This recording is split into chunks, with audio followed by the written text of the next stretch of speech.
And there's intimacy on the radio, and there's naturalness on the radio that can never be replicated on TV. The marvelous resurgence of radio as a political force in this country. News-related radio programming is evolving. There's a huge hole in our dialogue that can be filled by the synthesis of traditional radio and the freedom that comes from a live podcast.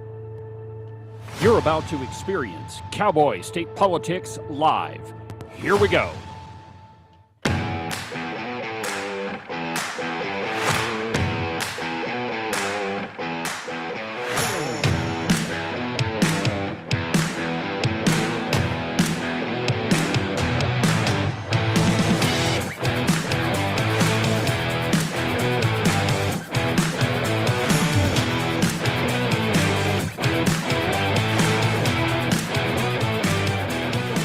Good morning, my friends, and welcome to another outstanding installment from very high above all the insipid and absolutely puerile forms of Wyoming mainstream media. This is Cowboy State Politics. I, of course, am your illustrious host, David Iverson, firmly ensconced behind the silver Cowboy State Politics microphone and broadcasting to you from the base of the Bighorns at the Cowboy State Politics studio in Sheridan, Wyoming. Good morning, my friends, and welcome to the program. False advertising, I tell you. As you can see, we're in the original Cowboy State Politics studio. Evidently, Agent 29 has to go to Cheyenne again. But anyway, I was unaware that he had committee meetings for the rest of this week. So for this rest of this week, at least, we'll be in this studio. But don't worry, I'm here. And just because we don't have Agent 29 doesn't mean that we don't have news to cover. But welcome to the program, my friends. I appreciate you watching. So today, as I understand it, the Wyoming State Canvassing Board is going to certify the election. Now, the Canvassing Board is, again, the top 5 elected officials. So it's the Secretary of State, it's the governor, the auditor, the superintendent of public instruction, and the treasurer. And so they're going to look at all the election results, and they're going to say, yay, us. But and by the way, most counties have already had the canvassing boards have already met. And let me explain exactly how that works if you don't know. The only thing they really do is compare what the machine spit out to what was entered into the computer. That's it. They don't actually look at ballots during the canvass board. They don't actually say, well, these people obviously voted for this way, and so the machine reported it that way. That's not what they do at the canvassing board. The only thing they're doing is comparing what the voting machine, or what the tabulation machine spit out, and then what was entered into the computer for the results, and then sent to the Secretary of State. There's really no certification that happens there. And as I already told you, there were several counties who had problems, Sheridan being one of the big ones. I was there for that one. And among some of the problems, some of the results had zeros on them. Actually, there was 2 whole precincts where they looked at the final tabulation results, and the only thing on them was zeros. And then, of course, what you heard was one of the people that works in the clerk's office say, oh, I clicked the wrong button. What happens if you clicked the wrong button throughout the entire election? Now, the other problem with it is, with our canvass anyway, is that it exposed the absolute lack of chain of custody on just about everything. I mean, here's why I say that. So during the canvass, they have one ballot that's all sealed up. It's a provisional ballot. And that apparently, allegedly, that's supposed to test whether or not the machine is working correctly. Well, to tell the machine which precinct the ballot is from, they need a data stick. And so in the Sheridan County Clerk's vault, it's actually a vault, has a locking door. So they open up a desk drawer, and in the desk drawer are all of the data sticks just kind of strewn about. And they start pulling them out one at a time and trying to find one that would work. And I should have prepared this for today's episode. But anyway, I've got a picture of on the desk, there's several different data sticks that are lying out there for everybody to see. And, it wouldn't have taken anything for somebody to just turn around and grab one. Or let me ask you this. If the chain of custody is so poor on the back end, why should anyone assume that the chain of custody was anything different on the front end? That is, when they were programming the machines from the very beginning, how could anybody determine whether or not those data sticks were the ones that were specifically to go to that machine? And if you look at the results of the elections, across the state, and I'm not saying the same thing happened across the state, I'm saying if it did. There were several elections that had lots and lots of undervotes. Typically, that's a red flag because most people, they look at the box that they're filling in on the ballot and it says vote for 2. And even if there's only 2 people in there, most people just fill in the circles. So the undervotes, an undervote is where the box on the ballot says vote for 2 or vote for 3, and you only vote for 1 or 2, but you leave one of them blank. That records an undervote. But when there are a lot of them, i.e. hundreds of them in a district or a precinct, typically that's a red flag. You might want to look at that. Well, that happened across the state, and there are lots of undervotes all over the place. And yet, I haven't heard of a single county that didn't certify their election through the canvassing board.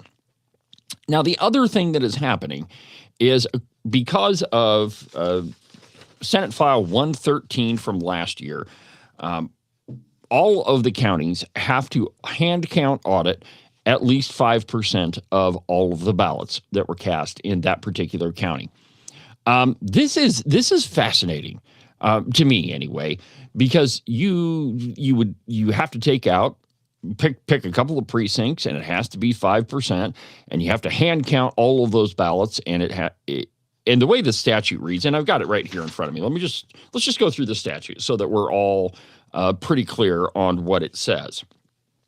It says, for the 2026 primary election and the 2026 general election, the county canvassing board shall select a requisite number of electronic tabulating machines whose cumulative number of ballots cast on election day totals at as close to 5% of the total number of ballots cast in their respective counties. The county clerk shall audit the ballots tabulated by those electronic tabulating machines selected by the county canvassing board and compare that to the hand count audit result.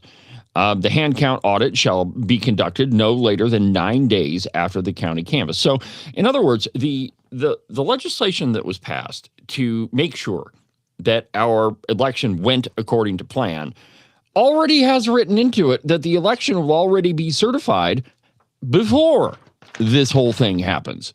And so all the results are official, and in Sheridan County, this audit isn't going to take place until Saturday. And so the state has already certified the election, and then we're going to audit it. So if we catch any problems, don't worry about it. The election's already been certified. I have no idea what happens then. And then here's what it says. Each county clerk shall appoint audit boards prior to the conclusion of the county canvass, but shall not be required to appoint the boards by the deadline. The county clerk may appoint as many audit boards as necessary, provided that each audit board shall be made up of not less than 3 qualified electors with not greater than 2 judges per audit. In addition to any races selected by the county canvass board, the audit boards appointed by the county clerk shall audit those races selected by the Secretary of State and each legislative office printed on the ballot. The audit boards appointed by the county clerk shall audit those races on the ballots that were tabulated by the equipment selected by the county canvass board. Audit boards, okay, so it says any inconsistencies or errors between the original count tabulated by the electronic tabulating machines and the hand count audit required under this section shall be reported to the Secretary of State no less than 9 days after the date of the county canvass. And so in Sheridan County, the audit is happening at the deadline, which means that if there is a discrepancy in the election, then they have to report it that day, which happens to be a Saturday. Isn't that convenient? I realize, I might be wearing a tinfoil hat a little bit. But here's the point. So in any precinct, and it doesn't really matter which one, you're going to have two legislative races on it. There'll be a Senate race and there will be a House race. So you have to audit both of those. And you have to audit the statewide race selected by the Secretary of State. And so here's the other problem that I see, is that the precincts selected, the bill doesn't say anything about how those are selected. It doesn't say if the county clerk says we're going to audit, I don't know, precinct 3-2 and precinct 12-1. It doesn't say how that happens. There's no definition. And so theoretically, not theoretically, legally, the county clerk could put all the precincts in a bowl and in front of everybody say, okay, we're going to audit this precinct. Okay, it looks like precinct 6-1, and we're going to audit precinct 1-1. Okay, there's our 5%. There's nothing in the bill that prevents that, and that's what they should do. Here's why. Because anybody who is, questioning the results of the election has to be able to see in public how it works. Okay, so we are going to draw at random these precincts to audit. And we're going to say, all right, so those precincts were counted by that machine over there. And so we're going to use that machine to count them. And why wouldn't they? Because if everything goes according to plan, then the folks watching the election have to say, well, okay, the audit went according to plan, and all those ballots in that precinct, they all match up with what the voting machine spit out. And so there's no argument left. But the problem here is that a lot of county clerks, and this may come from, and I'm saying may because I don't know for sure, but this may come from the County Clerks Association. They seem to be very territorial. That is, nobody gets to tell the county clerk what to do.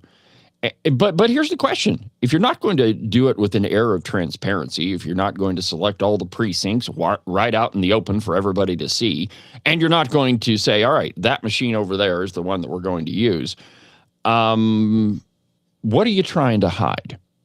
If you're going to be resistant to actually having transparency and actually doing this in the bright light of day, then what exactly are you trying to hide? Years ago, I did an episode about, it was about Park County. They wanted to audit the results of I think it was the 2020 election. And it went all the way up to the Secretary of State. And the Secretary of State at that time was Carl Allred. And he told the Park County commissioners, look, do not destroy the ballots until, and I think the date was like December 8th. 2 days before that deadline, they burned all the ballots. And so the episode was called How to Make a Conspiracy Theory. Because why would you burn the ballots before the deadline? I mean, you're refusing to do an audit of the ballots, and so you burn them? So an audit can't be conducted. I'm not saying anything untoward happened in Park County, but what I am saying is we can't tell. There was no way to figure out if there was any funny business happening in that election. And so fast forward to this year's election, if you have a county clerk that's saying, no, we're not going to do this. I am going to choose the precincts. What are you trying to hide? What exactly happened during the election that you're trying to hide? Now, another breaking story out of Sheridan County, our county clerk, Ida Shunk Thompson, and this has not been reported in the media. Few days before the election, she fell and injured herself. And by the way, you should pray for her because it was a pretty nasty fall. Well, she was hospitalized. And Sheridan County did not notify the Secretary of State until Monday, the day before the election. And so the Secretary of State's office didn't know that we didn't have a county clerk, didn't know that officially we didn't have a deputy county clerk, and didn't know that the county clerk who was in the hospital appointed two people who at the time were not even employed by the county clerk's office. So two folks that didn't even work for the county, because they had prior experience, the clerk said, you guys are going to watch the election. What could possibly go wrong with any of that? Add on top of it that there was some serious problems at the canvass board, that there was problems with the chain of custody, with the data sticks. There were precincts that at the canvass board reported all zeros. So please tell me, what could have possibly gone wrong in that election? Well, we don't know. And the only way we will know is if there is transparency in that election. Now, that's just one example. But throughout the election, I heard reports from other counties that those tabulation machines failed their LNA tests, the logic and analysis tests. And so you have machines that aren't certified counting an election, and then you're going to certify the election based on what those machines who aren't certified, are going to tell you. Please, I mean, there are so many questions surrounding this election that what we really need is county clerks to stand up and say, let's just do this transparently. Let's just do it out in the open so everybody can see what's happening. That way, there's no questions afterward. That's what county clerks should do. And by law, they have to audit 5% of the ballots. And so why wouldn't you just do that out in the open? Big questions. If I were you, I would contact your county commissioners, which, by the way, the county commissioners can't tell an elected county clerk how to run the election. But what they can do is suggest. The county commissioners can say, you know what, my phone has been blowing up and I'm getting it from all sides. So can we please just do this transparently? I mean, that makes the most sense.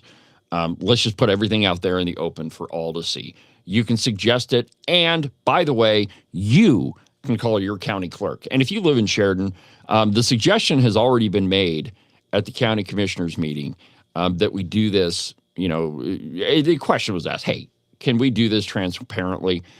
So the question's already been asked. And I see no reason why you shouldn't call the clerk's office and say, hey, can we please do this out in the open? There's no reason why they should why they should refuse, unless, of course, they've got something to hide. So that's going to be happening across the state if it already hasn't. And I think sunlight is the best disinfectant. And at the very least, if everything goes to plan, you can shut up all the people that question the election. Wouldn't that be fun? Liberal redcoat county commissioners. You know why I call them all redcoats? Because at the last County Commissioners Association election, there was only one person nominated to be the president of that organization, and it was Democrat Natalia Macker from Teton County. She was the only person nominated to be the president of the Wyoming County Commissioners Association. Most county commissioners in Wyoming are Republican, and there's probably, I don't know for sure, but there aren't that many counties that have Democrats as elected county commissioners. Teton County may be the only one. So all of these Republicans are in a room. All of them from all of your counties are in the room. There's a Democrat nominated, and not one of them said, hey, you know what? Maybe we ought to nominate a Republican. Hey, Bill over there. We're going to nominate you to lead this organization. Nobody did that. In a room full of Republicans, nobody nominated a Republican to have a race against a Democrat. And so the Wyoming County Commissioners Association, which, by the way, Nick Siddle from Sheridan County, I already know that you voted for the Democrat, so don't try to deny it. But the point is they all elected a Democrat to lead their organization. So please don't tell me that they're all for freedom and transparency. You voted for a Democrat to lead your organization. So I don't know what else is to say, but that's why I refer to them as all redcoats. So anyway, my friends, you need to call your county clerk. You need to go talk to your county commissioners. Get this conversation started. Right after I finish today's program, I'm going to the courthouse, and I'm going to ask whomever is in charge in the county clerk's office. I have no idea who it is because our clerk is out, and who knows who the deputy is. But anyway, I'm going to go up and start asking some questions. So if I can do it, you can do it. Make a phone call to the county clerk's office. And I should probably tell you that it's a bit of a light news day. So I got some stories this morning that are kind of from, all over the place. But, and by the way, since it is a short news day, I did open up the phone lines. And so if you want to be part of the program, go ahead and give me a call. 307-374-8989. I'm sure a lot of you have questions about the election, or you want to talk about it. So go ahead and give me a call. 307-374-8989. One more comment. So Kathy from Casper says, as if the county commissioners will do that. Well, that's a good point. They may not, but that doesn't mean that you can't call. It doesn't mean that you can't ask. It doesn't mean that you can't show up in the courthouse and say, hey, guys, maybe we ought to have a little transparency around the election. And when they say no, you say, what are you trying to hide? That is the very next question that you should ask. When they tell you no, Kathy, you ask them, what are you trying to hide? And by the way, if you do that, you need to record it because you might get a fascinating answer. So another kind of mystery has been floating around the Cowboy state. That is with the Game and Fish director. Do you know who what her name was? Angie Bruce. Let me show you. Let's see here. I can show you a picture of Angie Bruce. And this one, I have to tell you, my friends, this is fascinating. Just wait until you see this picture. Just hold on just a second. Here we go. Check this out. That is Angie Bruce, and she was the head of the Wyoming Game and Fish until, out of the blue, mysteriously, she involuntarily resigned. And now she works, a position was created for her by Governor Mark Gordon. So there's Angie Bruce. And so this piece is from Wildfile. They actually did a fair job looking into this. And so the piece is entitled, Director Angie Bruce's departure from the Wyoming Game and Fish was likely involuntary, records suggest. And I quote, now I'm going to bounce around this piece a little bit, but here's how it starts. A week before Governor Mark Gordon announced Angie Bruce would trade in leading the Game and Fish Department for a newly created policy job in his office, she was out checking Bighorn Basin anglers' fishing licenses with Game Warden Jordan Winter. One goal of the ride-along was to remain in touch, quote, remain in touch with the department's employees. Bruce told the warden, according to a story by the Powell Tribune. 8 days after her rapport-building mission, Gordon released a short statement saying Bruce had resigned from the Game and Fish's top job, effective immediately, for a newly created position titled Director of Special Policy Initiatives.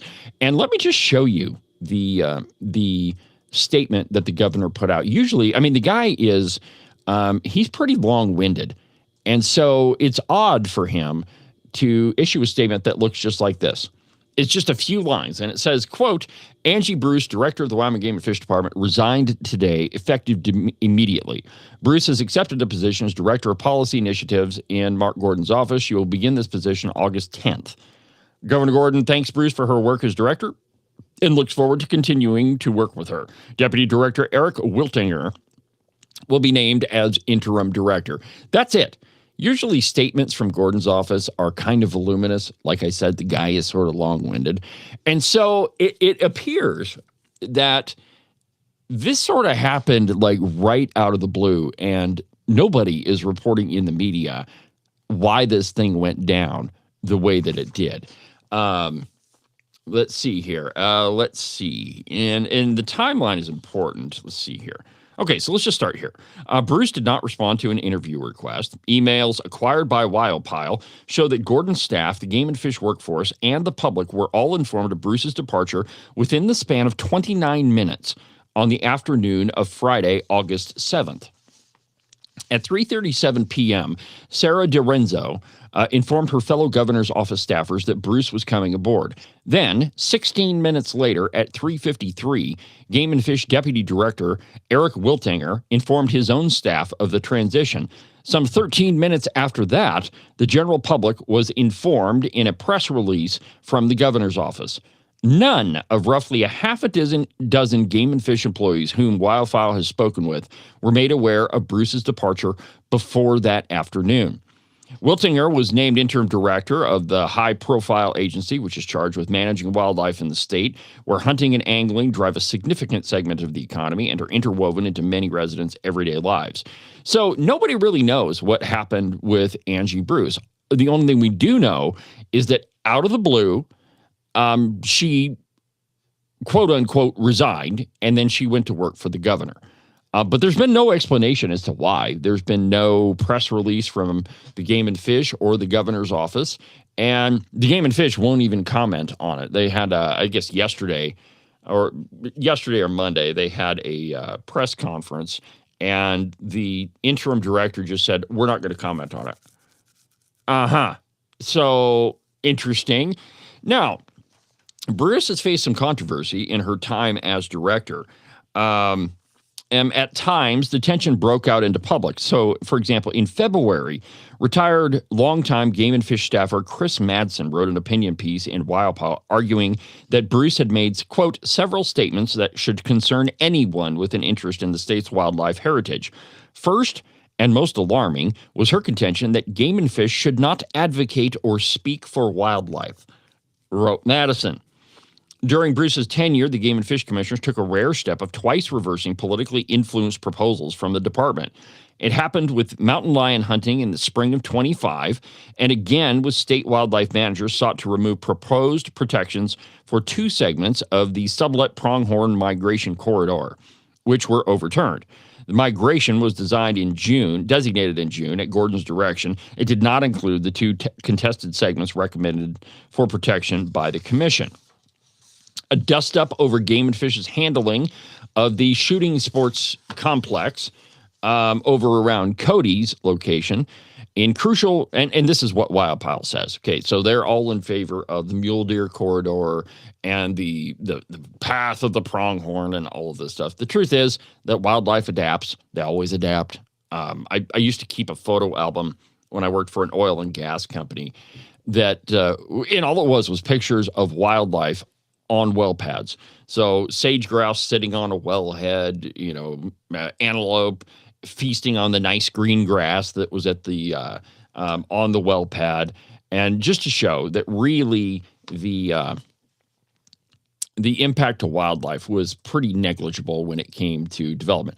That's because animals adapt, and so this whole path of the pronghorn migration corridors and all of that. You can sum it up by this, that animals, just like humans, will take the path of least resistance. And if there's an established path, most of them will follow it. However, if you've ever been elk hunting and you've spooked an elk in the timber, you know for a fact that animals can an elk can lay those antlers back and go full speed through some pretty dense timber.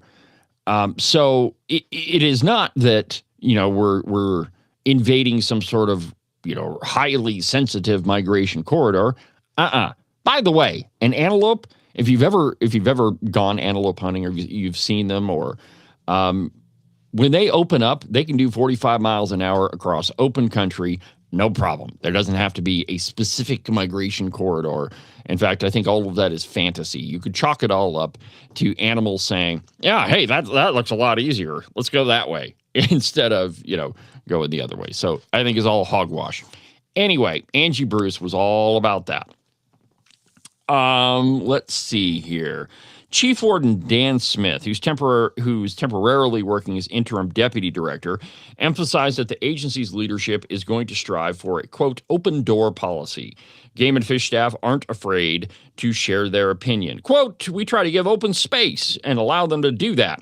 When we trip over something and don't get it just right, people share with us, and we try to learn from that. Okay, so other than that, we really don't know why the really interesting-looking former director of the Wyoming Game and Fish is no longer the director, but she's now working for Gordo in a policy or in a position created just for her. Absolutely fascinating, my friends. It's just like government officials that they don't want to tell you exactly what happened because they know that you'll hold them accountable. Well, that's exactly what our job is. Same with the county clerks, same with the governor, same with the Game and Fish. All of them need to be held accountable. More in a minute.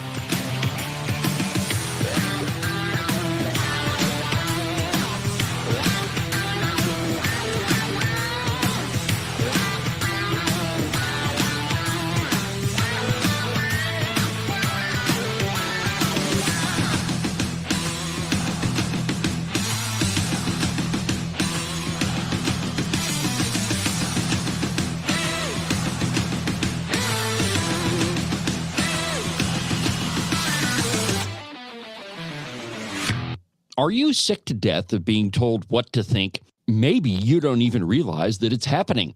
Freedom Caucus bad, big spending, big government, liberal, Republican good. Conservatives are bad and they want to starve little children. I have heard it all, my friends. We are way past the time when the news was just the news, if it ever was. But wouldn't it be nice if you had a news platform that was at least honest about what they were telling you? News on the news page, opinion on the opinion page. That's exactly what the Open Range Record is. Go to the website, openrangerecord.com. News, analysis, opinion, and investigative journalism. One more time, that website is openrangerecord.com. You can listen and watch Cowboy State Politics live on YouTube, Facebook, X, and on Rumble every Tuesday through Friday from 8 a.m. to 10 a.m. Pay attention to all that other block-headed, Borg-like so-called news if you want. But if you want to get the real story, watch Cowboy State Politics live. And now, back to the program.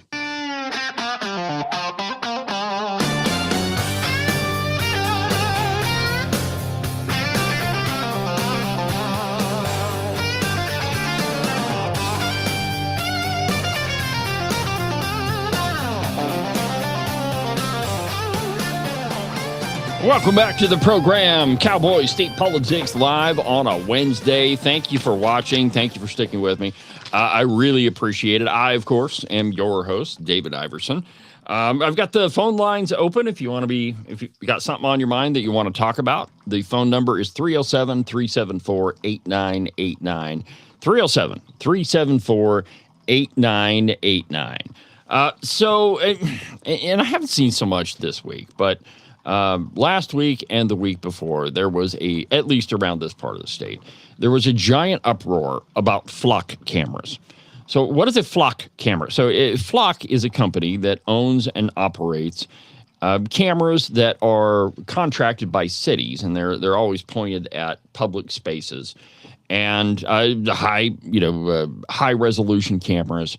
And the controversy surrounding them is we don't live in London where we could be surveilled. We certainly don't live in China where our every move has to be surveilled. And in America, you have the presumption of innocence, and the cops can't investigate you without reasonable suspicion or probable cause. Well, if authorities didn't get a hold of these cameras or the data from them, I still would have a problem with them because I don't want a private company surveilling everything that I do. That being said, we all carry around one of these, and honestly, my friends, this is the most sophisticated surveillance piece of equipment ever invented. If you've ever had the experience of maybe you're talking to your girlfriend or wife or husband about something, hey, honey, maybe we should take a golf vacation to Florida. And then all of a sudden on Facebook in your feed, it starts showing you advertisements for, Florida golf destinations. Yeah, this thing's listening to you, and it tracks everywhere you go. And if you don't think that the phone company knows precisely where you were last Tuesday at 2:00, you are mistaken. And so there's a bit of we all worry about being surveilled, but really when you got one of these in your pocket, okay. The difference being is this is voluntary. A flock camera is not. And there are a number of them in Wyoming. They're not in every community, by the way. There are some in Cheyenne. There are some in Casper. And I think I got it confirmed that there's one in Lusk. But they're not everywhere, okay? They're absolutely wrong, okay? And here's the problem, right? Something happens, or maybe something doesn't happen. And the authorities contact the company, and they say, can I have all your video from Tuesday from about 8 a.m. until 5 and make it on this main thoroughfare? And the company just gives it over to them. Well, the police do not get to go on a fishing expedition. Again, in America, you have the presumption of idiots. Well, you do have the presumption of being an idiot, but what I meant to say was the presumption of innocence. That is, the police do not get to surveil you for no reason. And actually, there's been a couple of Supreme Court cases, actually fairly recently from 1980s on. That's recent when you talk about the Supreme Court. One of them involved infrared cameras. And so what police were doing, I forget where this happened. It was in a larger city. But authorities used an infrared camera, and they were pointing it at houses, trying to find which house was using a tremendous amount, was giving off a tremendous amount of heat. And they were looking for a pot farm. And the Supreme Court ruled that without probable cause, it's illegal for them to just use a camera and find out which house has got a giant heat source in it. So they don't get to do that. But these flock cameras, and here's the argument, right? Well, we're not doing it. It's not the police that are surveilling. You know, this is all a private company. You guys are in favor of capitalism, right? Why do you hate big companies? You see where it goes. The problem comes in when authorities go to the company and they say, we want this huge tranche of data. There was another recent Supreme Court case, and again, I forget the name of it, but it surrounded metadata on your phone. And you remember the movie 10,000 Mules about the 2020 election, Dinesh D'Souza? And in it, they were looking at cell phone data around these ballot drop boxes, and it showed them which vehicles were repeatedly returning to that location. Well, that's the type of data that this thing, that all of these things, even the old ones, almost all cell phones have a GPS chip in them, by the way. Anyway, so that's the type of data that they were referring to in that movie. Well, flock cameras, again, private company, right? The problem comes in when authorities use that video data for a fishing expedition. I just think it's wrong. But Ted Cruz recently was on I think it was on Bloomberg, and he was asked about flock cameras. Now, on Tuesday's broadcast of Bloomberg's Balance of Power, Ted Cruz said that, quote, I don't like flock cameras. I don't like government surveillance. I don't think the government should be surveilling innocent citizens. And these flock cameras really invite abuse, and I'm hopeful the political process will constrain it. So here's that segment on Balance of Power with Ted Cruz. Take a little view of this, and then we'll talk about it on the other side. Let's see here. Here we go. I wonder if these flock cameras are coming next, and you'll see where I'm going with this because we do want to get to your book. This is something that everybody's talking about as well, and there's Republican legislation to ban federal spending on these flock cameras.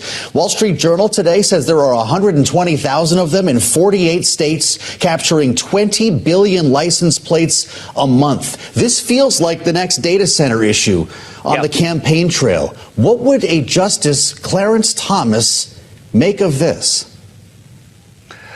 Well, look, I'll tell you what a Ted Cruz would make of it, which is I don't like flock cameras. I don't like government surveillance. I don't think the government should be surveilling innocent citizens. We should use law enforcement to go after criminals, but we have a presumption of innocence. And I think the surveillance state, China has built an espionage and surveillance state. I don't want to see America the same way. I think these flock cameras really invite abuse, and I'm hopeful the political process will constrain it. Okay, so the point being is that it's such an invitation for abuse. Now, the argument that you've probably heard yourself, perhaps from family members, well, I'm not doing anything wrong, so it really doesn't affect me. Well, it does, because it's a violation of your constitutional rights. And the way that this always happens is it is gradually at first. And this was, I want to think, I can't remember who said this, but anyway, socialism happens gradually at first and then all of the sudden. And so each erosion of your constitutional rights compounds upon the last one. So, maybe it is cell phone data. It was cell phone data in 2024 when that Supreme Court case came out. Well, now it's video surveillance, and it compounds upon it. Now, private companies, yes, they can violate your constitutional rights. That's absolutely true. But you should worry about what the government is doing with it. Now, if a tyrannical government ever got a hold of any sort of this data, it could do anything about it. How often you attend church, Or, where is it that you go in the evening and meet with your friends? Maybe there is a Tea Party movement. Or maybe it's these MAGA extremists that are meeting on a Tuesday night at 6 o'clock. Maybe we got to find out what they're doing. You see, there's no end to it. And so the Constitution prevents the government from doing that, and that's why the police have to have probable cause to surveil you. Or at least reasonable suspicion that leads to probable cause. Now, let's talk about these cameras. There are some in Cheyenne and there are some in Casper. And as from everything I've looked at, there is one of them in Lusk. However, if you look at the website and you go to your own community, it's probably going to show you all sorts of little dots. I had one of my staff go around Sheridan and look at every single one of these locations, and they are not flock cameras. Okay, so what is the difference between a camera owned by, say, a media company? So in Sheridan, there's a camera that's mounted on top of a building that looks down on Grinnell Plaza. Grinnell Plaza is the center of Sheridan's downtown. So there's a camera. You can get on their website and you can see what's happening downtown. Now, it is true. You can zoom in with that camera and you could probably use AI to enhance a license plate or probably read the logo on a T-shirt. That's absolutely true. The question is law enforcement using that? And on the website, it specifically says that it's not, but okay, it's a website. But what about, so that's cameras that are mounted, commercial cameras that are mounted. What about surveillance cameras? So on that website, and I haven't looked at it in a few days, but it showed a flock camera in the Walmart parking lot. Walmart and their parking lot is private property, and a private company or private individual absolutely can surveil their own property because you voluntarily enter that property, right? Nobody says you have to go to Walmart. Nobody says you have to park your car there. When you do, I don't know if there used to be signs that says surveillance cameras in use. But what about when you walk into the store? You know that there are a ton of cameras inside Walmart to prevent theft. Again, that's a private building, and you enter it voluntarily. And it would be nice of them to say, hey, you're under surveillance. I don't see any reason why they have to. Or what about at your own home? A lot of people have a Ring doorbell or some version of it. Just if you're wondering, there might be a very advanced surveillance system at my house. Don't even think about coming close to it. But what about those cameras? Well, again, your house is your own private property. You can put up a surveillance camera if you want. Now, I suppose if your camera drifted over onto your neighbor's property, that might be a violation of their privacy. But still, a lot of people have those. Is there an issue there? No, because the police can come and ask you, hey, do you have footage of what happened Thursday night from approximately 11 p.m. until 1:30 a.m.? And you could say, yeah, as a matter of fact, I do. And they say, can we have it? You can absolutely say no. Nope, I don't want to give it to you. And there's nothing the police can do. I suppose that they could get a warrant and subpoena that information. But then there again, you've got to go through the courts.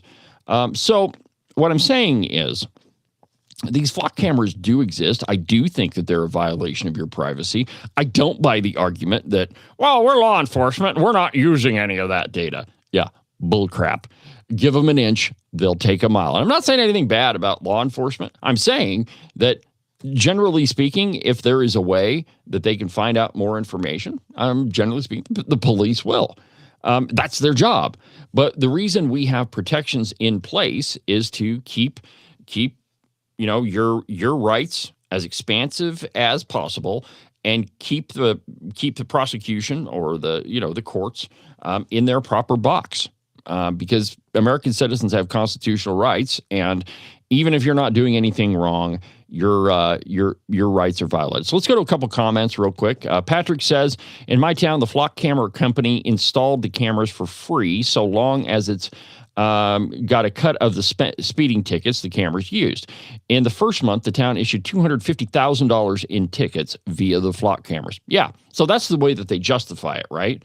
So they go to the city council and they say, look, we can put up these cameras and we can catch speeders. or people running a stoplight, or anything like that. And the city council says, okay, great, that sounds fantastic. We'll raise revenue. But again, you're surveilling people without probable cause.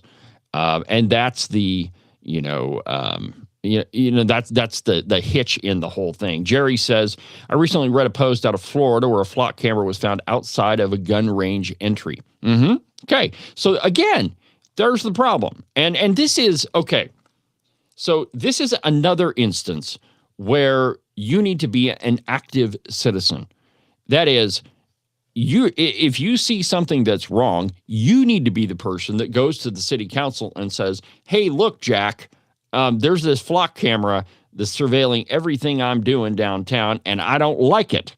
And by the way, you need to prove to me that law enforcement isn't using that. As citizens, it's your duty to watch over your own rights. And frankly, my friends, nobody is going to do that for you. That's your job. And so if you see things that, like a flock camera, and you don't like it, well, then you need to be the person going to the county commissioners and going to the city council and, raising a stink with them and saying, look, guys, this is violating my constitutional rights. Remove it or I'm suing. That's how we hold our government accountable. And you have to do that. We have become so lazy when it comes to our own government. We think that and here's the thing, right? We have elections. Most people don't vote in elections. In fact, yesterday I went through the numbers with you that showed you that only 25% of the state voted, or roughly 25% voted in the last election. And a very small percentage of the people that were, or a large percentage of the people that were actually registered to vote didn't show up. I think Wildfile or Turkey Vulture, one of them is reporting that 55% of the people eligible to vote actually did. Well, that means 45% didn't. 45% of the people that could have voted in that election stayed home. So it's your duty to go vote. That's the one time you get a chance in saying who represents you. And, it is also your duty to watch out for your own rights. Nobody's going to do that for you except for you. And so if you see something wrong, you need to be the person going to city council and holding them accountable. Because if you don't, probably nobody else will. All right, let's go ahead and take another break. And when we come back, there's an op-ed. And again, I told you, man, this is kind of a news from all over the place. There is an op-ed by Fred Harrison. We're going to talk about that when we come next. He wants to talk about birth rates. That's a problem. More when we come back.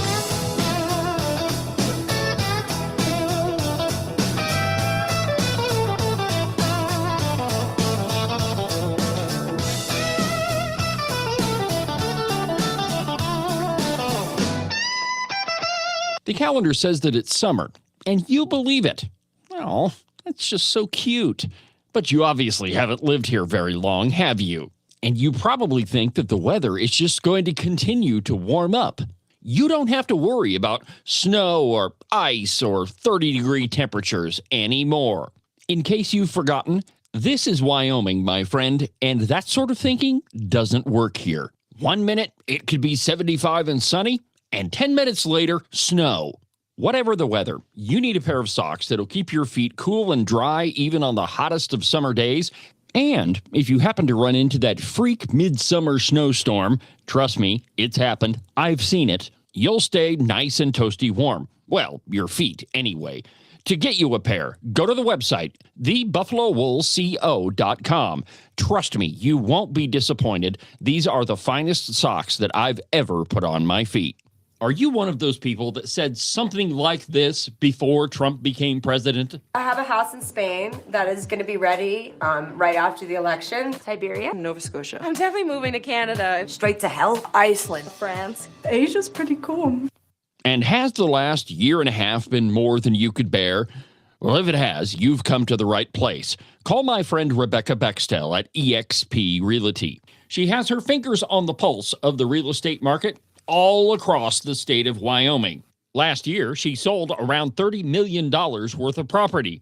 Everything from small residential properties all the way up to big giant ranches. So if you've got to get the heck out of Dodge, if you've got to be gone Johnson because you can't stand that Trump is the president, call Rebecca Bextel. Her phone number is 307-699-3519. Let me say that one more time for you in case you missed it. 307-699-3519. I've never felt the freedom like I do. I feel stronger every day, don't you? Well, I can show you how. A new day, a new way. Watch out, I'm only gonna get stronger. A new day, a new way. Watch out, I'm only gonna get stronger. A new day, a new way. Watch out, I'm only gonna get stronger. A new day, a new way. Watch out, I'm only gonna get stronger. I've never felt the freedom like I do. I feel stronger every day. I'm only gonna get stronger. Thank you for watching Cowboy State Politics Live. You can watch the program on YouTube, Facebook, X, and on Rumble. And, of course, the Cowboy State Politics Podcast, which will be published shortly after today's episode. You can find that everywhere that you get your podcasts. And don't forget about the open range record. During the program, I'm watching my email just get hit with all of the articles from our copy editor. So I'm going to be posting a lot of stuff on the open range record. It's like the one place in the Wyoming media that actually tells you the truth. That is, this is news, or at least we think this is news, and this over here is opinion. The rest of the media doesn't do that. They, they just put out propaganda, and what is propaganda? It is biased writing that pushes a political narrative. It's propaganda, right? It doesn't tell you the truth. It just says, hey, pay no attention to this over here. Here's a bunch of bull crap. These people are good. These people are bad, which is pretty much what you get from the Wyoming media.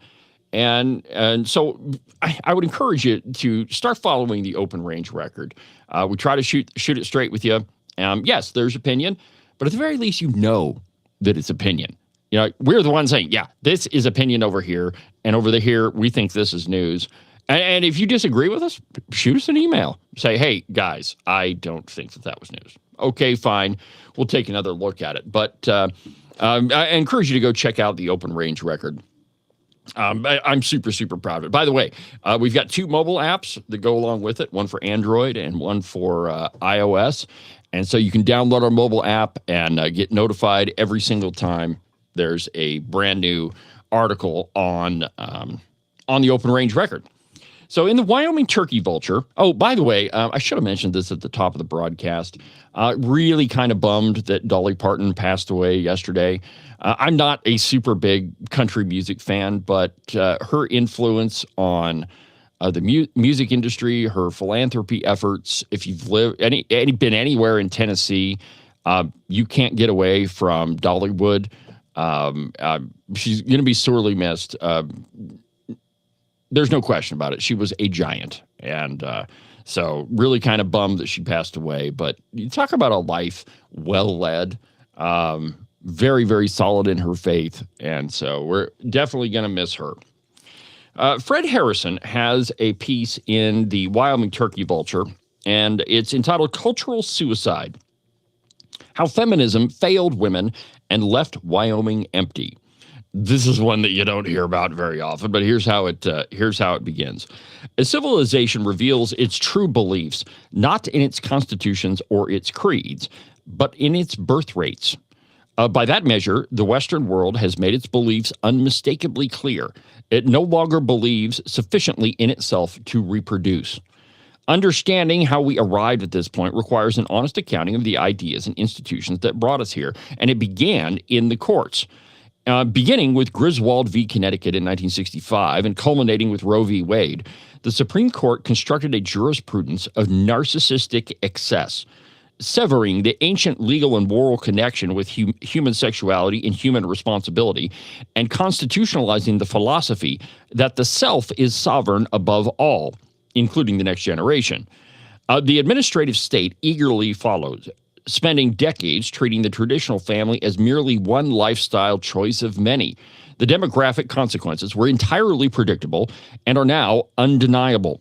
The United States birth rate has fallen 23% since 2007 and remains below the replacement level of 2.1 children per woman. America's median age has climbed to a record of 39.4 years old. The Congressional Budget Office projects that the Social Security Trust Fund will be insolvent by 2032, triggering automatic benefit cuts of 22% to every American retiree. These aren't abstractions. These are facts. They are asymmetric consequences of a civilization that has stopped having children. And here in Wyoming, we are living the consequences in our own backyard. Wyoming now barely records 200 more births than deaths annually. Our natural population replacement has functionally flatlined. Any population growth we currently boast is a mirage, a temporary influx of outsiders while our own youth flee. Every election cycle, the political class laments this reality and proposes subsidized broadband and tax credits for out-of-state tech conglomerates. These technocratic tweaks do not create citizens. They don't build communities, and they are profoundly unserious responses to a mortal wound. Nowhere is this civilizational pathology more grotesquely on display than in the modern abortion regime. And that's absolutely true, my friends. We live in a society, and we are now electing people that believe in unregulated abortion. And of course, they won't admit that on their website, but essentially that's what they're arguing for. That the decision must be left to the woman and her doctor. Okay, well, that pretty much means it's unregulated, that it's their decision, which it's not. Nobody can make the decision to end another innocent human being's life. I challenge Melissa Butcher to answer that charge. How is a little unborn baby not a human life? It is. If you look at the basic, like any biology textbook, it'll tell you that life is categorized by three things. It's cell division, response to stimuli, and converting food into energy. If you have those three things, it classifies as life. Now, another question, has anybody you've ever met been a member of another species except for the Homo sapien? Has anybody ever been a trout or a giraffe or a baby seal or a dog or a cat? The answer to that, of course, is no, because it's absurd. Little babies are, by definition, human, and because they qualify as life, it is a human life. Period. End of sentence. So we have created a culture where we can kill little babies because it's inconvenient. Well, that has disastrous consequences. If you look at any community across Wyoming, it doesn't matter which one you pick, any one of them, the median age has consistently increased. And as Harrison points out, the median age in America is 39.4. It's not 25, it's 39.4. And if you look at a lot of Wyoming communities, their retirement age is growing while the working age population is decreasing. And so, if you're not having kids, well, then you're not going to, replace your population. But it has, and I think it's important to understand the causes of this. It's not just abortion. That's a big one. In America, we've killed 64 million babies since Roe v. Wade. And overturning Roe v. Wade has not done us any service. It's probably resulted in the killing of more babies. It certainly has in Wyoming. The abortion clinic went into overdrive when the legislature tried to restrict any sort of access to abortion. And in Wyoming, it's interesting to me too, because from our very onset in 1890, Wyoming was at the forefront of the feminist movement. I mean, we're the first state to give women the right to vote. And even before we were a state, women had the right to vote also. But really, we have moved from a society that values the traditional family to one that is very individualistic. That is, it is all about me. And as our pastor is fond of saying in America, it's get all you can all you get, and sit on the lid. That's exactly the society that we live in. It is individualistic and not based on family values. And there's big reasons for that. And it's due largely to the horrendous feminist movement. Here's how Harrison continues, quote, rates of depression and social isolation among young women have risen sharply in the very decade since the liberation was declared complete. Genuine respect for women has not increased in the hookup culture. It has collapsed.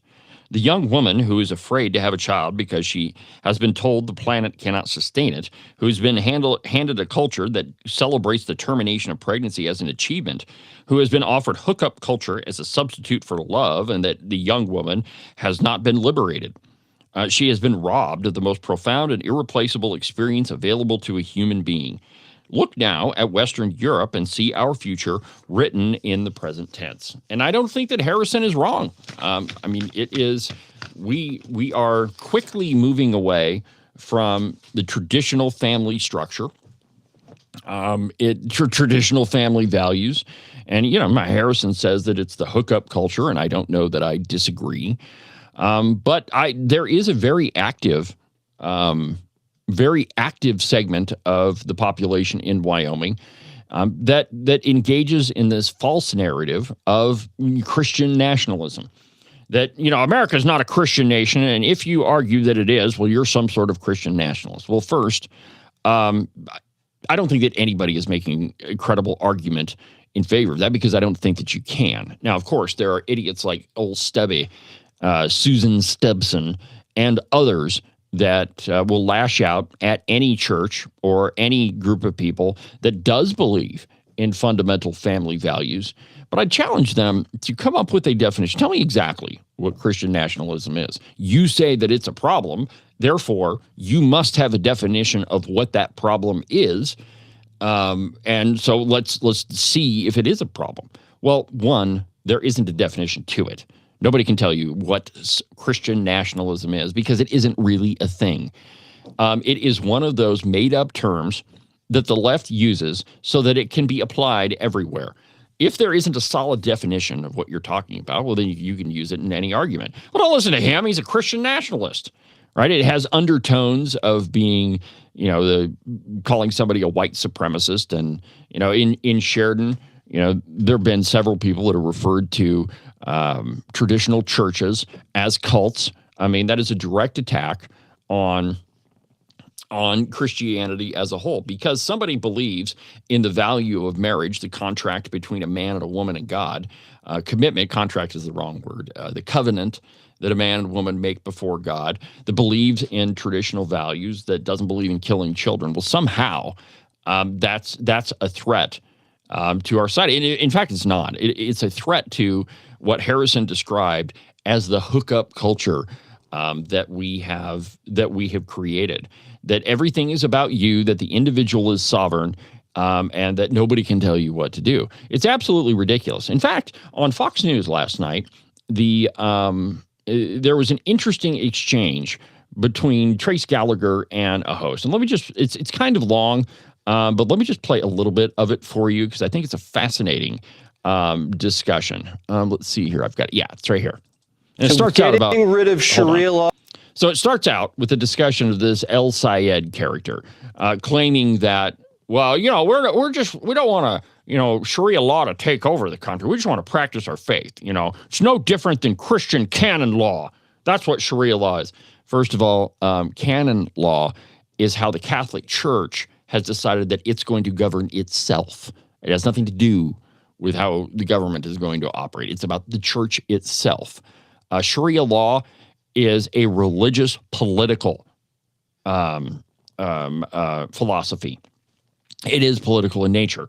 That's why you have governments that are that follow Sharia law. It is not purely a religious doctrine. That's the big difference. But here's that piece. Just watch a little bit of it.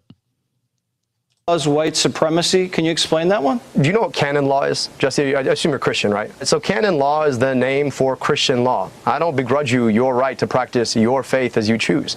I don't know why the idea that I could practice my faith as I choose is a problem. Nobody is trying to push Sharia law on anyone else, just like I hope nobody is trying to push canon law on anybody else, because we live in an America where you should have the freedom of your religion. Everything this guy says is bullcrap. Michigan Senate candidate Abdul El Sayed comparing Sharia law to Christian canon law on Jesse Watters Primetime, as you saw. Let's bring in the New York Times bestselling author of Called to Take a Bold Stand, Calvary Chapel, Chino Hills senior and founding pastor Jack Hibbs. Pastor Hibbs, congratulations on the book, for one. And two, Sharia law is a moral legal system. I mean, same-sex relationships are punishable in some of these countries by death. Right. I mean, women have very few rights under that law. And he's like, well, I should be able to practice what I want if you want to practice what you want. Yeah, first of all, it's actually quite funny because here's El Sayed saying that, Jesse, do you know what Christian law is? What this canon law is? And what's remarkable is it's actually something that is applicable to the Catholic Church, Orthodox Church, Anglican Church, and no other. It's that denomination's groups of leadership that is set that this is how we're going to run our church business. It's not Christian law. So first of all, he knew that, but he's not telling us the truth. And then what he declares is, I believe that you can practice your faith. Really? Is that true in Afghanistan, Saudi Arabia, in Iran? In any Muslim country where they have control, you cannot be a Christian or even an atheist. You must believe in their version of religion, which for them is Islam and the worship of Muhammad. That's exactly right. Speaking of law, you had Pastor Lorenzo Sewell. He spoke at the inauguration of President Trump, and he said the following here. Watch. I've had Dearborn Christians come out from the north, south, east, and west, and they're afraid. I want you to think about this for a moment, America. Think about being in a Christian nation, being afraid to talk about Christ. I want you to just think about that for a moment. I'm having people say, I'm with you, but I'm afraid to say it. This is how we know we are in a two-tiered system, because in a Christian nation, we're afraid to be Christian. And he's right. I mean, there are a lot of people in this country who are afraid to talk about their Christianity because they think, oh, you're going to be persona non grata. Yeah, it's too bad. Trace, it's show and tell night. I brought the Mayflower Compact. It's our American birth certificate. It says right here, in the name of God, that we've come to this country, or this continent, having undertaken to the glory of God and to the advancement of the Christian faith. This is written in 1620 by the Pilgrim Fathers, and the pastor is exactly correct. We cannot let fear dictate how we're going to practice our faith. In fact, that is Islam's very passion. Islam, the word Islam in Arabic means submit. Christianity is love. It's remarkable. Okay, so that's pretty much the gist of what I was trying to get to, is that there are segments in this country where Christians are afraid to practice their faith. And, those folks who are opposed, the folks who are radical Islamic fundamentalists like this El Sayed character, or, and there's lots of them across the country. They're not afraid about their faith because part of it is to make sure that you don't practice yours. And much of it comes, and probably the genesis of, hey, all of this is normal, right? We're not a Christian nation. Never was, never happened. First, that's not true at all. I wrote a piece on the Open Range Record, an op-ed, and it's entitled The Myth of Christian Nationalism. And my whole point in writing it was to point out how absolutely false the narrative of Christian nationalism is, that our country is a Christian nation, that it was founded that way, and that history proves it. There's several places. Like, you walk into the Capitol building, and there are religious-themed pictures all over the place, all over the U.S. Capitol. The Capitol building itself was used by numerous denominations for years, for at least 70 years, for Sunday services. So please, explain to me again why you think this is not a Christian nation, because it absolutely is. And I'll challenge anybody, to debate this, because you'll lose. So where did the belief that that Christian nationalism exists, or that this isn't a Christian nation, come from? Well, Patrick, in the comments, he's exactly right. The public schools do teach Marxism. And how often is it, and let me just think about this for a second. how often do you hear an argument about class structure, right? It is the rich people, and I talked about this at length yesterday, but these rich billionaires, they just want to exploit people, and they're not taking care of us poor people, and there's no way the American dream is toast. I mean, how often do you hear those arguments? Well, they come from somewhere, and it's largely that your schools are teaching it to them. Now, it may not be explicitly, hey, here's a whole lesson on how great Marxism is, though I wouldn't count that out, by the way, where its genesis is somewhere else. So where do we get most of our teachers in Wyoming from? The University of Wyoming. The University of Wyoming is one of the most liberal state colleges in the country. I mean, it ranks right up there with any of the others. And so if you are taught through a lens of Marxism, which there are so many examples at the University of Wyoming, how that is absolutely true. Social justice, feminism and justice, ecofeminism. I mean, all of these stupid things, DEI, LGBTQ plus studies, women's studies, all of that is rooted in Marxism. It is one group over another. It is the oppressor versus the oppressed, which is essentially where Marxism comes from. I mean, that is the underlying argument over it, that we live in an us versus them society, and that's it. Well, even if your curriculum doesn't say, we're going to teach Marxism this quarter, the teacher that is leading the class has received her education through the lens of Marxism. And okay, granted, these classes are voluntary, but some of them are not, right? You have professors that are overwhelmingly democratic that had the same education. And so the method by which you're instructed and taught how to be a teacher is through the lens of an oppressor versus the oppressed. It's a lens of Marxism. And so when you get to high schools, even though there is a chapter on the American Revolution, I bet you spend way more time talking about social programs and FDR and how great he was. And I mean, there is a really long list. I bet in every high school history classroom, or they don't call it history anymore, they call it social studies, but I bet you'll find a copy of Howard Zinn's A People's History of the United States. Howard Zinn was not a historian. Howard Zinn is a political scientist who has no training in history whatsoever. The entire book is about class struggle. But I bet you find it in just about every social studies classroom or history classroom. Certainly it's in every library, as it should be.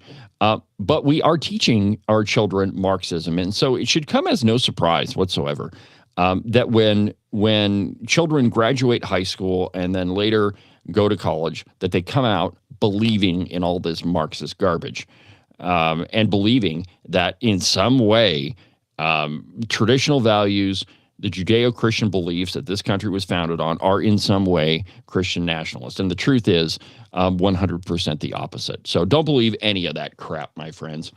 Let's see here. What time is it? You know what? We're going to, you know what? I've got enough time to get into this. Okay, so one of the things that is going to be on the agenda big time in the Wyoming legislature in this upcoming general session, the Wyoming Business Council, baby, it's back. They're going to fund that thing to the hilt. Why? Because the folks that got elected believe that it's the government's job to interfere in the free market, that business development is how the government ought to operate. And, and you are going to hear Josh Durrell over and over and over again. That guy, there's a reason why he didn't want to be forthcoming with any of the stuff that he was being asked in appropriations by Agent 29 or John Bear, because he was counting on the election not going their way. And, Mr. Durrell, he is one of the people that, he said, check this out. Here he is. The free market doesn't exist. The free market as an ideal, unfortunately, it doesn't exist except at, maybe those ivory tower type institutions of that course. we Makes perfect sense. call as in academia. And that's where it exists because it's a model. Yeah, it's only a model. And then there's this one, what he sees his job as. I believe it's our job to give opportunities to those people that want to stay in Wyoming, but don't see a future. Now, I don't believe it's our job to give them that. Listen. Let me restate that. I believe it's our job to develop a system, an economic system that will allow for those people to reach their potential here. Yeah. So pay no attention to the economic system that we already have, a free enterprise and capitalism. Pay no attention to that. It's Josh Durrell's job to create an economic system that government is the only thing that can compete. You can, if you don't have government, you can't compete in the free market, and it's just absolutely impossible. But my friends, there is another way. Now, let me just show you a picture, and I'll get it set up here so we don't go too far. Here we go. Check this out. So other states have a very different view of how you can, maybe generate business. Here's a great example. Check this out. So this is a billboard that was put up in Times Square by the state of Florida, and it says, Mayor Zoran Mamdani, Florida Economic Developer of the Year. Thanks for the jobs. And so this billboard put up by the state of Florida dramatically increased the department or the Secretary of State's office website about business in Florida, like moving your business to Florida, by 500 to 600%. The web traffic, once that billboard hit, the web traffic in Florida, the Secretary of State's office, went through the roof. Why? Because they have a great place where you can open up a business. They have low taxes, that you can operate your business how you see fit. And there are a ton of businesses that are moving to Florida. So if a method works in one state, why wouldn't it work in another one? Why do we have to listen to such drivel from people like Josh Durrell, saying stupid stuff like this? Now, mine happens to be a little longer term play than yours. However, you and I agree that it would be great if at a local level, our communities could do their own growth, that they could handle the ability to fund infrastructure and to make it so that they have streets and sidewalks and water lines. Yeah, we don't have that. I think we both agree that that would be beautiful, and it would be awesome if the state didn't have to do that. And so that's really the problem we're solving as well, is that we have a community challenge and we have a population challenge. Yeah. And we're trying to work on those two things, and those are at the end of the presentation that I provided. And those are big swings. They are indeed. It's not about having a super small government. It's having an appropriately sized government that's important. And for the problem that we're looking to solve, we're not appropriately sized. We are indeed too small. So it's Josh Durrell, who's the head of the Wyoming Business Council, says that government is too small. But yet we have examples in other states of where all they did was say, hey, guys, we have a state that's great for business. Like, we don't have an income tax. We have low regulation. Actually, we have an administration that wants you to prosper in your business. And it worked. Now, why is that? If Josh Durrell is correct in that the Wyoming Business Council has to hand your taxpayer dollars to companies to get them to move here, why does that work in Florida? I mean, why did they get away with not throwing out tax dollars to business? Now, I'm sure that there's some sort of advantages, but the point being is if one billboard in downtown New York City generated web traffic of 500 to 600% higher than normal, just because of that one billboard, why is it that Wyoming can't do the same thing? We absolutely can. So let me just give you just some of the highlights from this Fox News piece about that billboard. Quote, just 2 weeks after the Florida Chamber of Commerce launched a viral Times Square ad crowning Zoran Mamdani as Florida's Economic Developer of the Year, corporate decision makers are answering the call. In an exclusive interview with Fox News Digital, Florida Chamber President and CEO Mark Wilson said inquiries from executives in blue states, including a Rochester technology firm looking to escape New York's tax burden for the land of opportunity, are pouring in as companies look to leave progressive governance. The response has been from all over the country. We've had companies from Washington, California, Illinois, and of course, New York. This has really been a national reaction, he added. We've had former governors and state senators in other states. We've had members of Congress who saw this and contacted us say, okay, this is the conversation our country needs to have. So why wouldn't that work here? Well, it would. The problem is that you have a governor, and now you have a state Senate and state House that fundamentally don't believe that. They believe and agree in Josh Durrell's vision that the government has to be the one that create economic development. And without the government, there can't be any competition. That's not me saying it. That's Josh Durrell. And, here he is again. Listen to this. So what I hear you saying this is great. That the market has been monkeyed with. Agent 29. And I'm interpreting that to mean there has been some government intervention that has messed things up, governments in different states playing by rules that we don't really want to care with. And so now the free market is not really existing. We're in a long-term decline, presumably at least in part because of that. But your answer, it sounds to me, is we need more government intervention. Government screwed it up in the first place. Are you saying that more government intervention will turn it around? Mr. Chairman, I believe there might be a context challenge there, but that's okay. There isn't. I also want to point out that I agree that not only have we had a long 250-year history of success in America, but we will continue that. I believe we will continue that. The market has been, well, I think I said monkeyed with from the ideal state of the free market for sure. But those government interventions, in our perspective, may not be all that palatable, but we're solving a different problem than other places are. And the United States as a whole is solving a different problem than we are. Oh, really? We have a rural population problem. We do not have an economy that has enough people to allow businesses to freely grow or to locate in the state. Why not? And that is a challenge for us. And as a government entity, one of the schools of thought is that if you see a problem that you wish to fix, like the outmigration of our youth, then we are a potential solution to that. Okay, however, so, all right. So there's the other issue. So I can't stand to listen to that guy. So all the time, and I'm sure you heard this in the election. I'm sure that you did. Our young people are leaving. They're leaving and they're never coming back and we are doomed. I'm sure you heard that argument. The truth is, if you look at the population of Wyoming, and you can pick any community, you can pick Cheyenne or Casper or Buffalo or Sheridan, and the truth is, over the last 20 years, the population has remained pretty much the same. I mean, it's like so it's maybe gone up and down year over year, but really, at broad strokes, it's pretty much the same.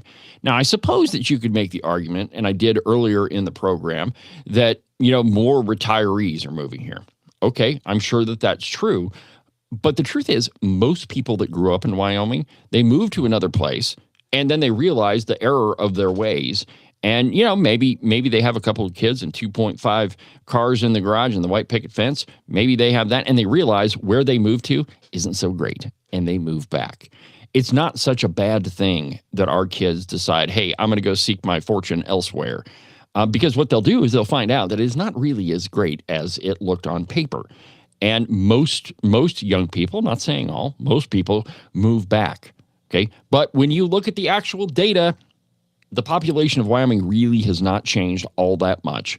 And it's actually increased a little bit. I mean, if you look at the state's total population, it's actually increased a little bit. So this whole thing that, children are moving out, they're never coming back, and it's killing the state, and we have to have the Wyoming Business Council to solve it. None of it is based on arguments that are actually true. And Florida proves that you don't have to give out all of these taxpayer dollars in order to get businesses to come here. If you have a favorable tax environment and you have enough people, and that's probably part of Wyoming's challenge. But again, that's not a challenge that the Wyoming Business Council has been attacking. I mean, they've been claiming to, but since their existence in 1997, since the beginning of them till now, which that's a heck of a long time, by the way, it's almost 30 years. They really haven't made an appreciable dent in either the population or Wyoming's GDP. The truth is, Wyoming's GDP is far below the national average. And so government intervention is not the solution. Rather, it's a hindrance because you end up taxing people more. And, that drives away business. I mean, the higher taxes are, well, people are going to move to other states. I mean, it's easy math. So let's go ahead and take another break. And when we come back, we'll finish up the show. I mean, it is not hard to figure this stuff out.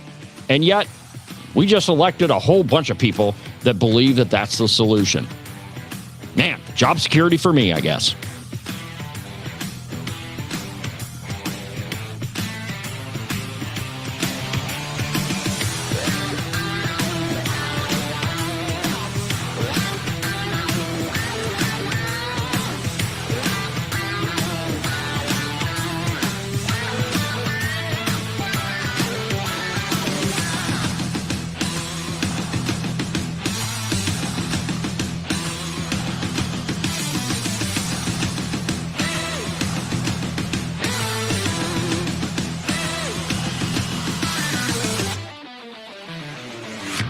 Are you sick to death of being told what to think? Maybe you don't even realize that it's happening.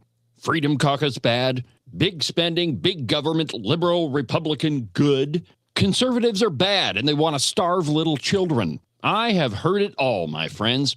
We are way past the time when the news was just the news, if it ever was. But wouldn't it be nice if you had a news platform that was at least honest about what they were telling you? News on the news page, opinion on the opinion page. That's exactly what the Open Range Record is. Go to the website, openrangerecord.com. News, analysis, opinion, and investigative journalism.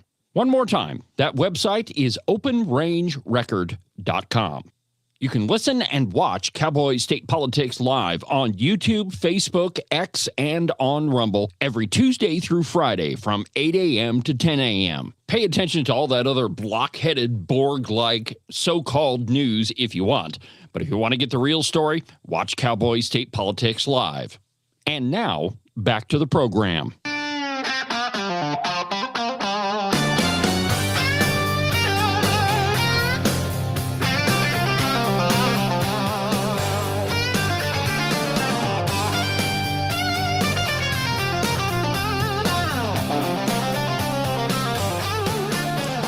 If it'll work in Florida, my friends, it will work here. Mark my words. You just have to get out of Cheyenne and stop thinking that the government is the solution to all of your problems. As Ronald Reagan said, government is not the solution to our problems. Government is the problem. And, I played that soundbite where Agent 29 says, no, wait a minute. Government creates this problem. And so your solution is more government. Would that not just compound the problem you're trying to solve? Yeah, well, you just elected a whole bunch of people that think that government is the solution. And, voters you always get what you deserve. And the good news for us, my friends, is that the political pendulum swings both ways. And okay, so last couple of years, it swung hard to the right. And now it's swung hard to the left. I ran into a guy yesterday who had just moved here from Florida. He was going to work at the hospital in their behavioral health section. And we asked him, well, why, did you pay attention to the election? He says, well, I went and voted. He says, didn't really know what I was voting for. And both Christine and I were like, oh, that's great. And he probably helped elect a bunch of radical liberals. And he goes, well, what happened in the election? And we both turned to him and said, Wyoming turned blue on in the election. That's exactly what happened. You have a radical environmentalist as governor. You have a blue Senate and a blue House, and Katie barred the door. It's going to be big government like you've never seen it. But it's man, voters get what they deserve. And there's never been an election that has been wrong, except for the 2020 election, which I am convinced that that one was rigged. And well, we haven't certified this election, so we don't know yet. Anyway, so wokeness. The narrative coming out of the Democrat Party is that woke one was crazy. I mean, that was so 2020. From Fox News, AOC says woke one was crazy, but Democrats still owe voters an explanation. New York Democrat Representative AOC recently borrowed the phrase from New York City Councilman Che Osei to describe the politics of 2020. Woke one gives Democrats a convenient way to put ideas such as defunding the police and abolishing prisons in the past. That was then. This is now. There's a psychological term for this kind of separation. It's called compartmentalization. Consider how it works in ordinary life. A married man can have a wife and children at home and a girlfriend on the side, keeping the two lives separate enough that he rarely confronts the contradiction. Compartmentalization allows us to separate conflicting parts of our lives rather than reconcile them. That appears to be what Democrats are trying to do with 2020. There's a Democrat Party of 2020 when progressive ideas that once sat outside the mainstream suddenly gained influence. Then there's the Democrat Party of 2026, talking about affordability, economic populism, and winning back voters who recoiled from the cultural politics of the past several years. Woke one puts a neat dividing line between them. Changing your mind requires confronting what you once believed. Compartmentalization doesn't. Now, how does that work in the Cowboy state? Well, for the last, 40 years, the state has been run by pretty much very liberal Democrats. I mean, and admittedly, they're Democrats hiding in the Republican Party. They vote with the Democrat majority, even though there's only 6 of them. By the way, why would you vote alongside people who couldn't win any more seats than 6? Why would you assume that those 6 people are representative of the voice of the entire state of Wyoming? Why would you think that their ideas are the good ones when you've got the majority of the state who elected other Republicans saying, maybe that's a bad idea, and yet you vote alongside them? Kind of means that you're a Democrat. And so, Wyoming voters rejected that big government, big spending, Republicans in name-only redcoats. And so they elected a House of Representatives that was demonstrably conservative. And they took some big swings, and they made some strategic errors, and Checkgate didn't help with any of that. And now they're kicked out of office. And so here is the compartmentalization. We have heard over and over that, and for the likes of Gail Simmons and Tom Lubnow and Jake in the Cow Pie, that, well, the adults are back in the room. I actually heard one of them say that. Well, the adults are back in charge. Where have we heard that before? Couldn't have been from the Biden administration, could it? That, that all of the craziness that happened with the first Trump administration, the adults are back in the room and we're going to settle things down. Did you remember any of that? Well, that's exactly the rhetoric that's coming out of the people that just won this election. And the truth is, we're still chasing. And as Patrick just commented, here we go. Check this out. Wyoming is still chasing the AOC-style political beliefs while AOC is doing a 180 reversal. It's absolutely true, man. We're going all the way back to big government is good. We have to have government intervention to solve all of our woes. And there's the abortion lobby. There are a lot of folks like, and I keep pounding on Melissa Butcher, but great example. Elective abortions on demand. She just whooped the conservative by over 1,000 votes. So, I mean, either A, it was a rejection of, conservative leadership, or voters were hoodwinked. I'm going with the second one. But we're definitely chasing that same style of thing. And the narrative really, and you're going to hear this more, don't worry, the adults are back in the room. albeit we're big spending liberals, but pay no attention to that. So woke 1, that is what was happening in 2020. Yeah, that was bad. Woke 2 is so much better. Now, many political beliefs in 2020 became tests of character. They didn't just say what you believed. They said what kind of person you were. If people you dismissed 6 years ago turned out to have a point, you have more to reconsider than a policy. Maybe you were too certain. Maybe you mistook disagreement for prejudice. Or you can call the whole thing woke 1 and just do away with it. Except 2020 didn't simply happen to the Democrat Party. Politicians embraced ideas, activists pushed them, and institutions decided which arguments deserved a hearing and which could be dismissed. People who challenged the prevailing views sometimes paid a price for it. Remember all of the deplatforming and the Me Too movement that was going on post-2020? Do you remember all of that? How an entire social media platform was eliminated because they had conservatives that were flocking to it. You remember all of that? Like if you like maybe made an offhand comment when you were in college, now somehow that means that you deserve to be absolutely deplatformed and everybody should reject you. Now, the question is, are we going back to that? I would argue yes, we absolutely are, because remember, that's what happens when the adults are in charge. Now, Democrats now reject positions that they embraced and tolerated in 2020. Voters can reasonably expect an explanation. The key question is whether Democrats changed their minds or discovered that voters had. There is nothing shameful about changing your mind. Real change requires connecting what you believed then to what you believe now and acknowledging where you got it wrong.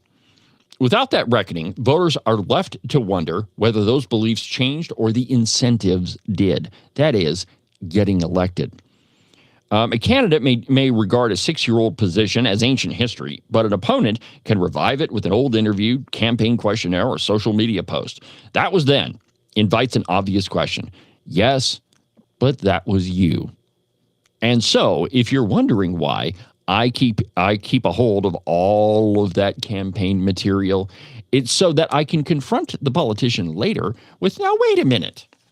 Wait just a second. You just voted for spending more money with the Wyoming Business Council. Why is it your campaign flyer said you're a conservative? Or you just voted for abortions. Campaign flyer. Or you said that your opponent was damaging Wyoming. What about this campaign flyer? And so I keep them just so I can bring them up over and over and over. You see, politicians have to be held accountable, and one of the reasons why we continue to have disastrous policies is that you don't hold them accountable.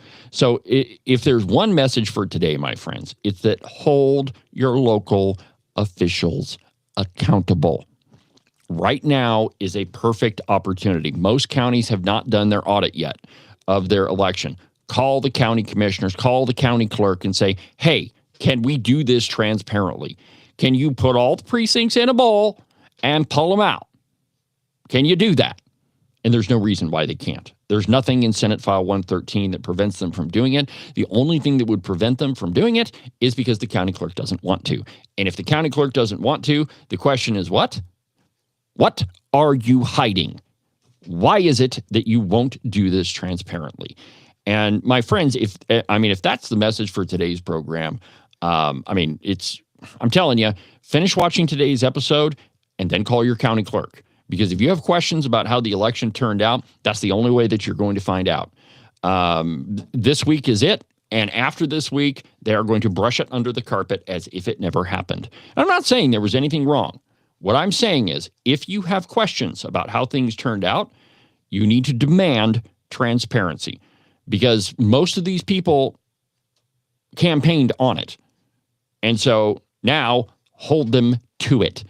That's all you got to do, my friends. Let's see here. I don't really want to talk about Iran. Let's see here. You know what? I think we pretty much covered it for today. It's been a pretty light news day anyway. Like I said, I've got a couple of pieces coming on the Open Range Record. Make sure you read those. I'll have them up in the next couple of hours.